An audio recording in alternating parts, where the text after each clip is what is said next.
On Monday, we talked about a train being derailed in Ohio, but the story does not end there. We also have a video of a reporter asking questions and he gets arrested for it. This is at the conference where they were answering questions about what actually happened and why they are burning toxic chemicals into the air. Also, we have a new train getting derailed in Michigan, and that one also had toxic chemicals. Also in the news, we have John Fetterman, the world's most fluent speaker, checking himself into the hospital for chronic depression.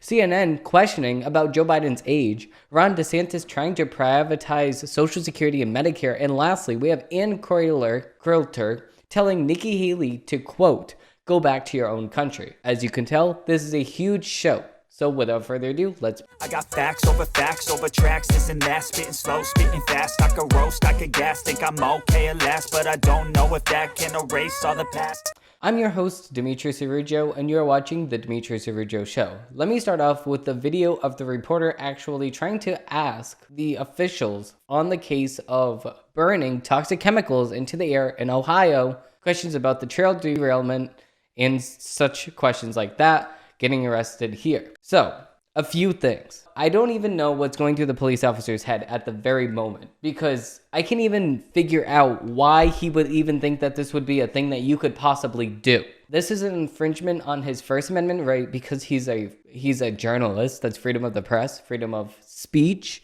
I mean, I don't know if this officer ever took I would say, elementary school class, but he would know that in the United States, we have these things called amendments that protect us from boneheads like him trying to overstep their power and overstep what they can do and what they have the right to do.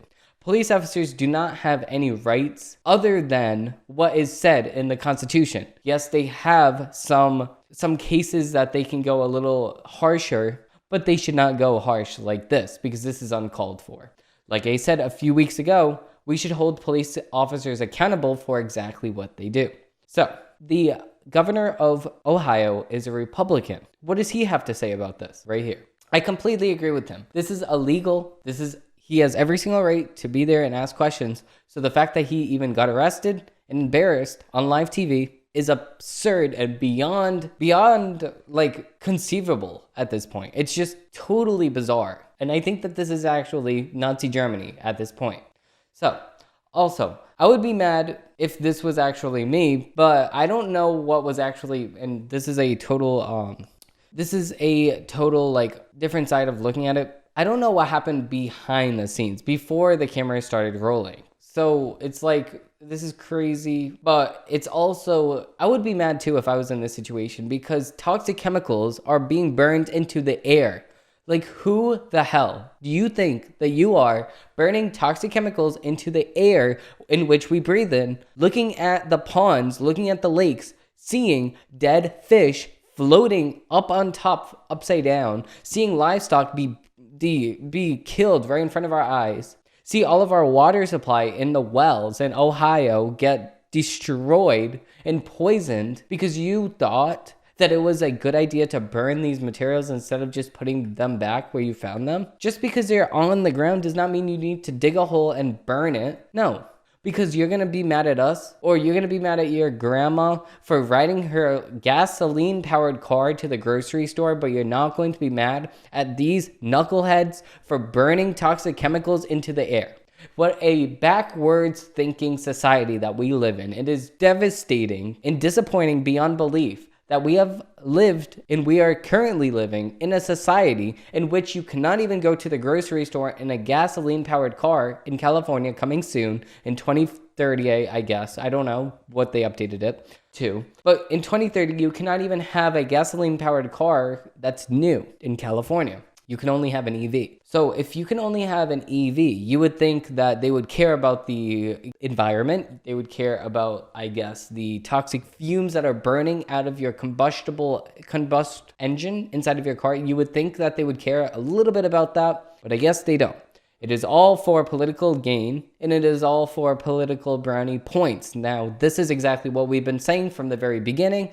But some people have still not realized that we are living in a backwards thinking society in an upside down reality. It's sad. So the best thing that they could do was, the the best way that they can actually come up with to get rid of these toxic chemicals were burning them. That's stupid.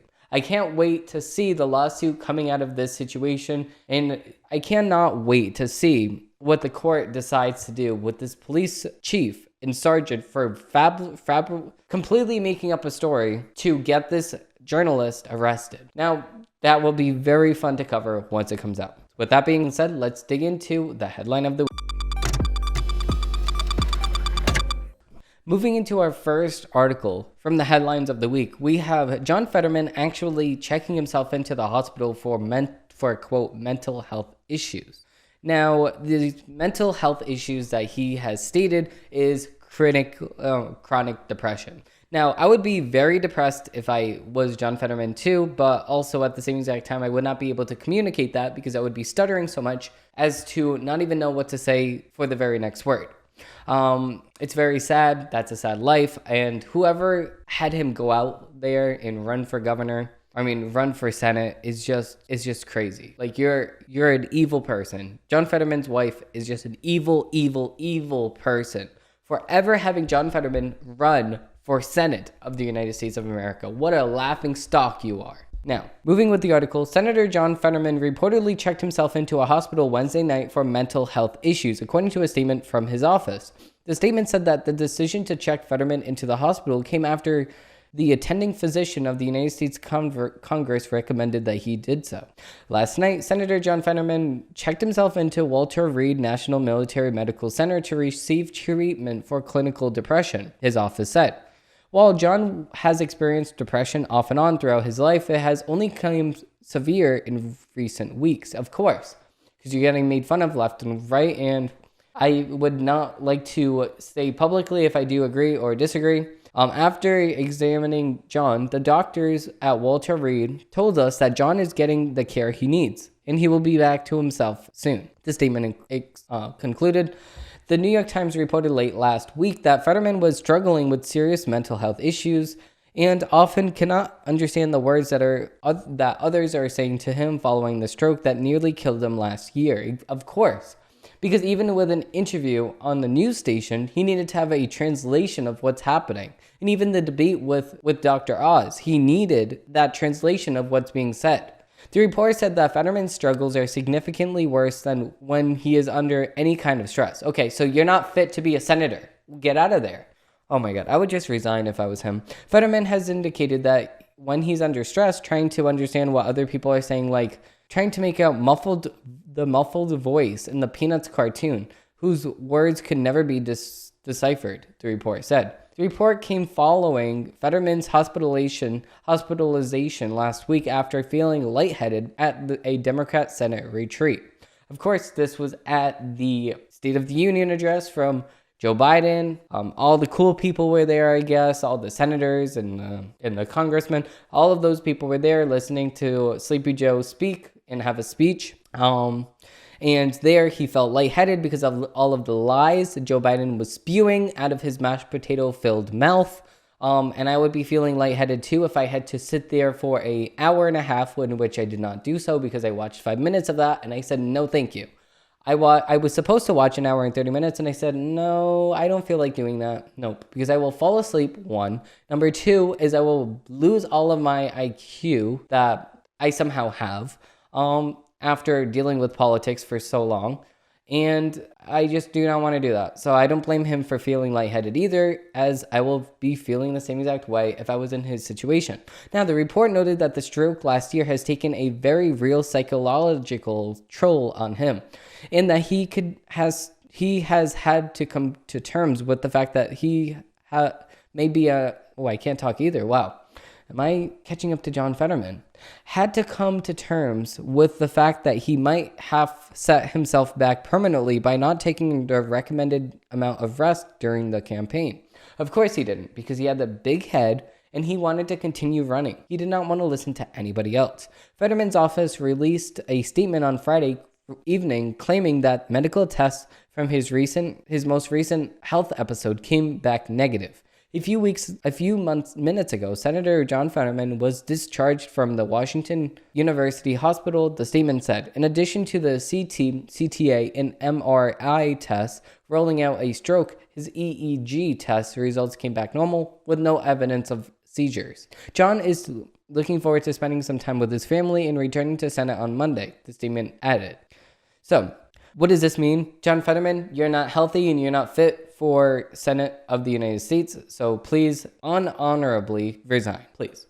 Moving on to the next article, we actually have an article from USA Today, which I don't really like USA Today, but we're going to say their article because they're talking about the Michigan-Detroit train that got derailed. No evidence of exposed hazardous materials as of now. But how do you know that's not going to happen in the future? We don't. We're just going to go off and jump off.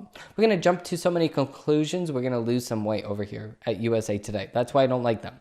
Moving with the article. Authorities were responding to a freight train derailment Thursday in southeast Michigan, the latest incident as communities in Arizona and Ohio grappled with the fallout from collisions involving hazardous materials.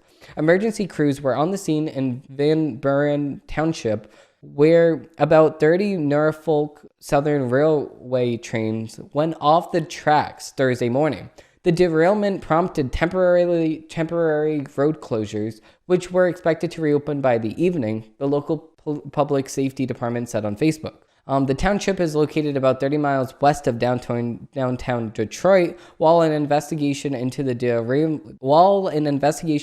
derailment is ongoing, Van Buren Township Public Safety said there is no reports of injuries or no hazardous materials were aboard the overturned portion of the train. Okay, but still, why is so many trains getting off the track? This is the question we should be asking. Why are so many trains getting off the train track? You have one job, and that is to stay on the train track. That's like my one job when driving is to stay on the road. If I cannot stay on the road, and this is happening multiple times, and we're only hearing about this because of the fact that the chemical burning in Ohio, well, this is the only reason why we're actually dealing with this right now. If we have so many trains getting off the track, why is that a safe method of transportation? If so many trains are getting off the track, how about you slow the hell down? If you cannot control your train and it's going choo-choo all over the town, spreading its toxic chemicals everywhere, stop the trains. Slow down. Push on the brakes a little bit. Don't be scared. Slow down. Congresswoman Deborah Dingell, Democrat from Ann Arbor, said on Twitter that the United States Environmental Protection Agency, who responded to a derailment, found that the majority of derailed cars were empty and a rail car containing hazardous materials was not derailed. The derailed train cars are currently being placed back on the track, Dingell said. Derailment comes after the Ohio incident. The derailment in Michigan comes about 2 weeks after a derailment Norfolk Southern town derailment involving hazardous materials near the Ohio-Pennsylvania border led to evacuations, as well as environmental and health concerns. The rail operator has been under scrutiny for its response to the Ohio derailment. Several lawsuits have been filed against Norfolk Southern, alleging negligence, and residents exposed to dangerous chemicals from the derailment has voiced safety concerns. Of course, because you're not gonna sit here and do stupid things and get away with it. No, that's not how this works. If you want to do stupid things, then you're gonna be held accountable for your stupid actions. If you're not going to fix the problem at hand, then you're gonna get out of the office and you're not gonna work there anymore. That's how it's gonna work. So, what did the emergency responders find? Well, Michigan Department of Environmental, wow, I'm taking over John Fetterman's body. Michigan Department of Environment, Great Lakes, EGLE, sent responders to the scene and released updates on what they found. One of the overturned rail cars contained agricultural products and other cars were empty. No hazardous material was released into the soil or waterways. One rail car contained liquid chlorine, but was away from the overturned section and was not included in the rail cars that were removed first. Norfolk Southern is on site using equipment to remove and upright the cars. Video from the scene of the derailment in Van Buren Township showed that the numerous train cars from Norfolk Southern trains were off the tracks. Norfolk Southern subject of public outrage. Norfolk Southern Corp, an Atlanta-based transportation company, has been under public scrutiny since its train derailed on February 3 near the Ohio-Pennsylvania border and spilled toxic chemicals. The derailment caused evacuations and left the residents to worry about their air, soil, and water quality. Okay, so we already covered this on Monday. Basically the same situation, but not as bad as the Ohio situation, obviously. So with that being said, let's dig into a dozen. I don't ever slow up, no I don't take I got no love. So moving with the first article from CNN, we actually have CNN talking about Joe Biden's age. How could you? How could you, CNN? I thought Joe Biden was a 30-year-old, and I thought that he was up and vibrant and dancing all around. Why? He's not doing that, CNN? Is that what you're saying? No. You're saying Biden's age is a hot topic as he looks to extend his time in Oval Office until he's 86. That's disgusting. When President Joe Biden went for his annual physical at Walter Reed National Military Medical Center on Thursday morning, he set a new record, as he does every morning, as the oldest United States president ever. That's not a good thing. You're old as hell. How are you setting world records? You're old as hell. That's the only reason why you're setting records. Wow, you're so old, you're setting records. Think about that. Let that sink in. You are so old. You're the oldest United States president in history, and you're setting records every single day you survive. Let that sink in. Biden's age is omnipresent in nearly every conversation. One person involved told CNN, at a time where he's preparing for a re-election announcement that will try to extend his time in the Oval Office until he's 86 years old. Biden, 80, hasn't officially decided to run again, though he said he intends to, and his campaign infrastructure is largely in place. Even though aides say the president has told them that his age will not be the determining factor in his final decision about running for re-election, conversations about it are shaping everything from planning anticipated campaign schedule logistics to celebrating Vice President Kamala Harris's role as his running mate. White House spokesperson Andrew Bates disputes how much of a factor the president's age is in conversations. Quote, that simply is not true, and makes one think that they aren't involved in many conversations here. That is leading to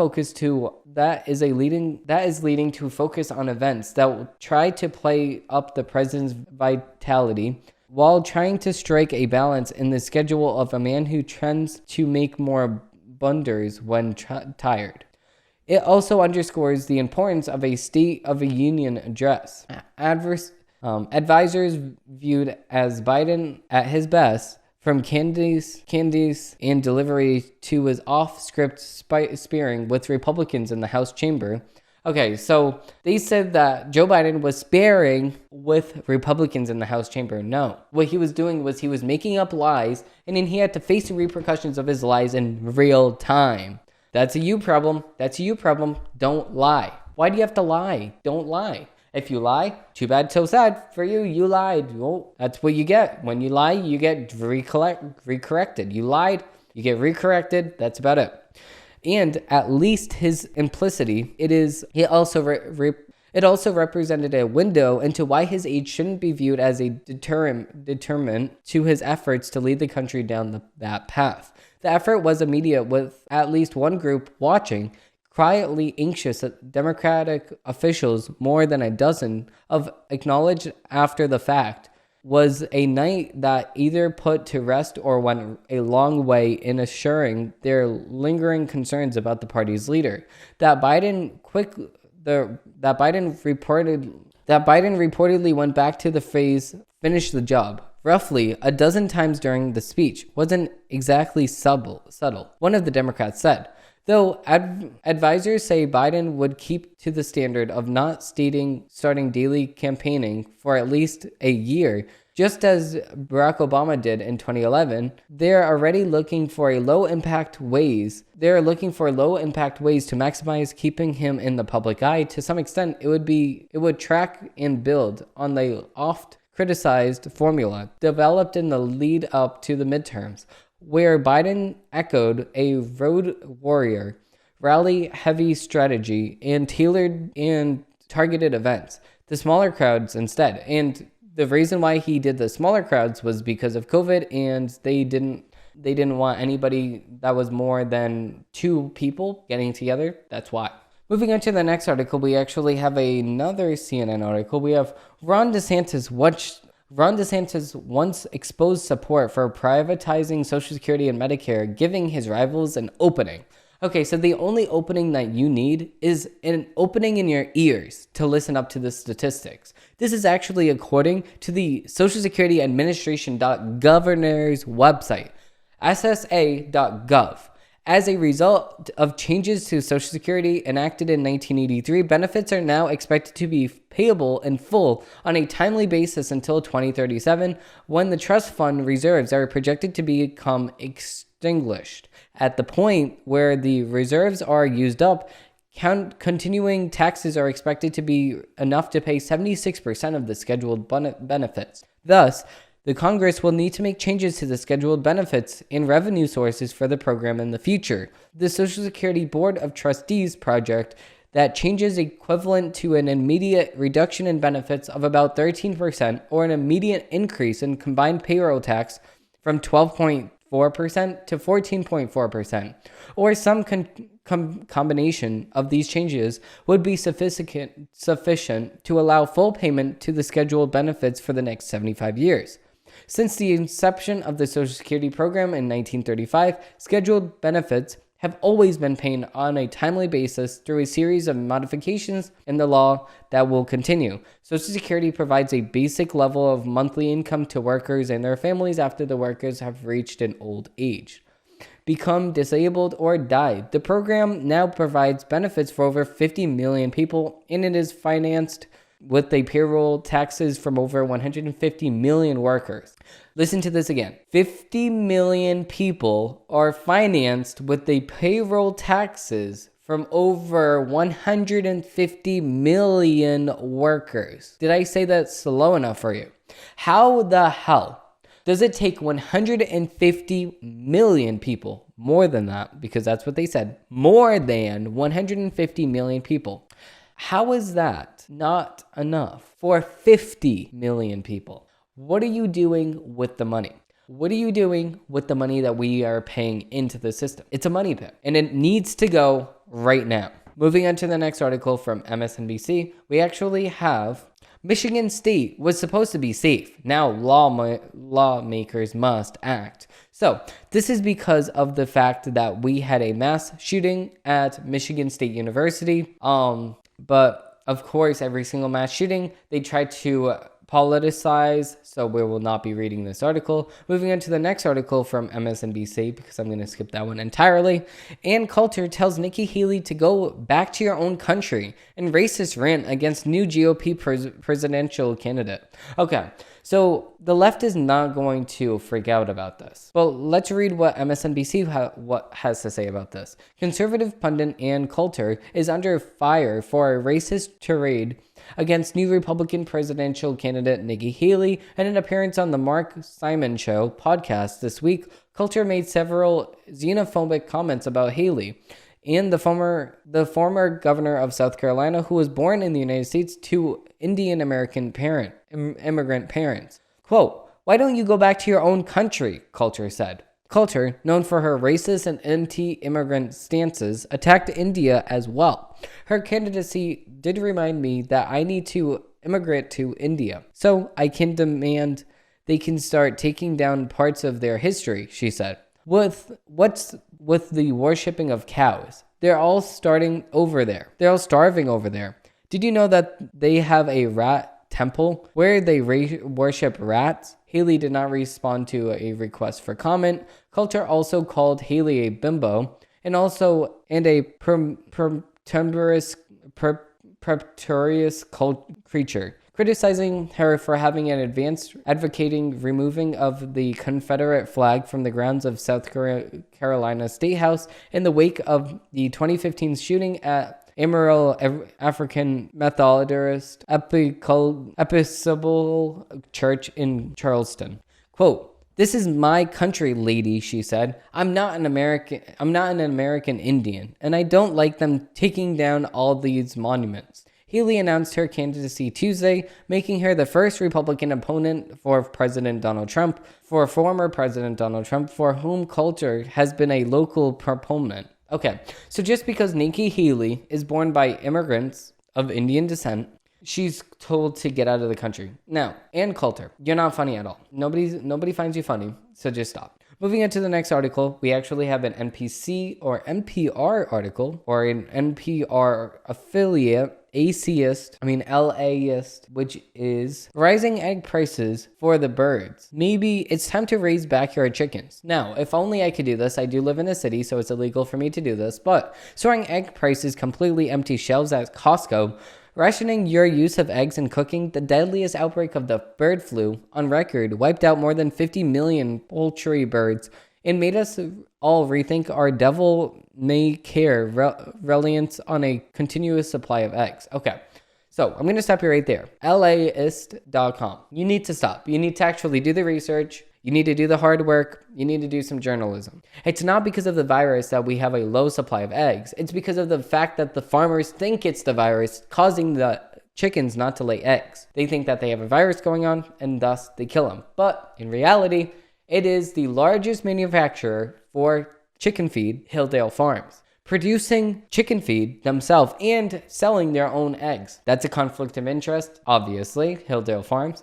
So Hilldale Farms keeps releasing their food, takes their birds off the food, gives their birds something else to eat, and their chickens are laying more eggs than usual. And they're selling more eggs than usual because they're the only ones that are producing eggs for the chicken, or eggs from the chicken, selling them, because nobody else is selling eggs because they can't hatch any eggs, all the other chickens, for some strange reason. Oh, it's the food. It's not a strange reason at all. Wow, we solved it. We did more journalism than this whole entire article combined. Moving on to the next article from NPR, we actually have senators downplay threats from unidentified objects, but call for more information, of course, because ET is not coming to town, sadly. After emerging from a classified briefing on Capitol Hill Tuesday, senators from both parties said that the spate of unidentified floating objects shot down by United States jets in recent days do not pose an immediate threat to Americans, but many urged the Biden administration to share more information with the public. Exactly, because you're making it very suspicious. And you're making us think that ET is actually trying to phone home here in America. No. What's actually happening is that there's stationary balloons above the United States for some reason, because NORAD tried to detect more things, so they increased the sensitivity of their radar system, and thus they detect more things. Now, this begs the question, why didn't we raise the radar system in the past? Why are we waiting until now to do it? Well, that's because you're lazy, NORAD, and you have too much money. You need to get retracted on your money. That's why if you get less money this year, oh well, maybe you learned your lesson and you will change your behavior for next year. Now, just because you detect something does not mean you automatically shoot it out of the sky. That's exactly why they took two $300,000 missiles to shoot this stationary balloon 20,000 feet up in the air out of the sky.